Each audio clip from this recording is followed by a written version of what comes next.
Chers amis, donc, vous n'êtes pas sans savoir que le gouvernement a récemment modifié l'article 185 du Code pénal. Cela a suscité des vives inquiétudes et des critiques de la part de nos députés, les députés de PPACI, mais aussi les députés de l'opposition, notamment du PDCI-RDR. Nous considérons que cette disposition a pour objectif de museler l'opposition et de réduire au silence toutes les voix discordantes au régime actuel.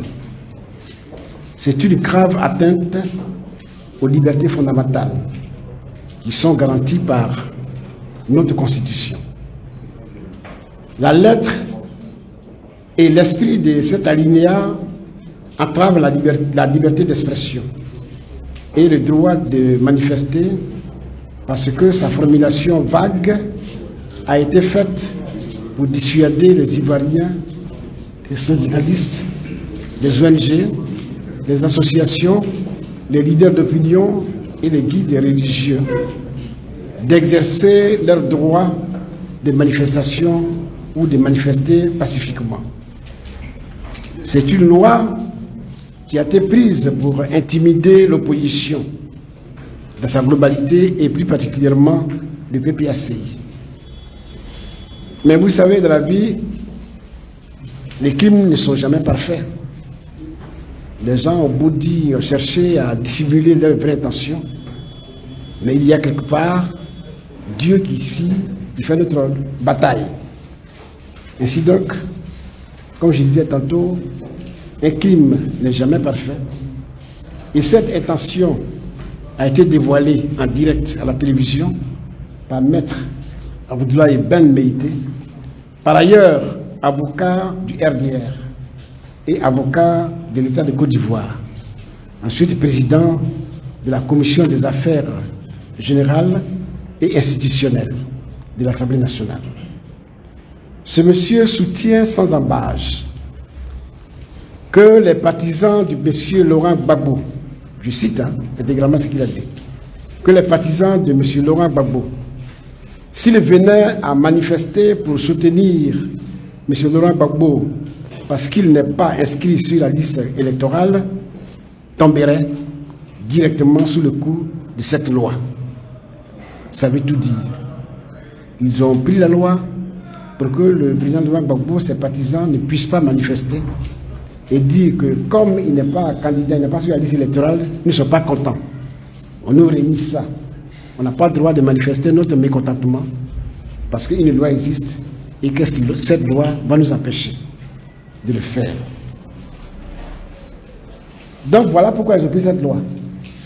D'aucuns disaient oui, la loi a été prise il y a plus de 10 années, il y a plus de 20 années, et vous n'avez rien dit, ce n'est pas maintenant qu'il faut réagir. D'ailleurs, les amendements que vous avez proposés ne doivent pas intervenir à ce moment-ci, c'est avant qu'il fallait le faire. Non, ils savent ce qu'ils font, ils savaient ce qu'ils faisaient. Et on dit merci à Meïté. Lui au moins, il a eu le courage de dire ouvertement ce que le RDR et le RHDP pensaient tout bas. Voilà donc l'enjeu. Et voilà donc pourquoi cette loi a été votée.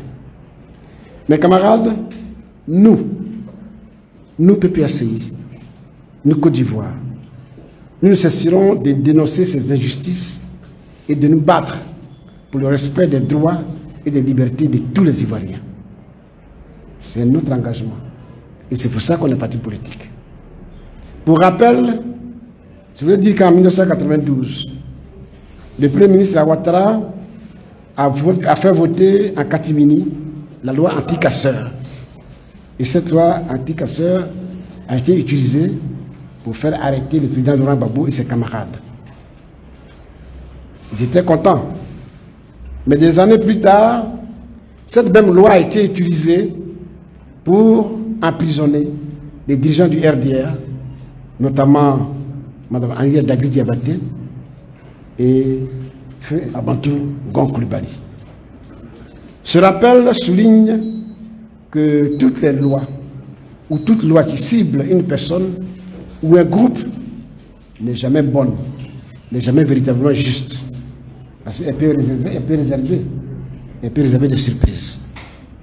Nous sommes pour qu'on porte une loi impersonnelle. Le PPACI continuera à jouer ou à porter la voix de tous les Ivoiriens qui aspirent à la paix, à la démocratie et à la vraie réconciliation en Côte d'Ivoire. C'est aussi notre engagement. Donc, malgré les obstacles, nous ferons ce que nous avons à faire. Et ce que je viens de vous indiquer. Chers amis, je ne peux manquer d'évoquer le message à la nation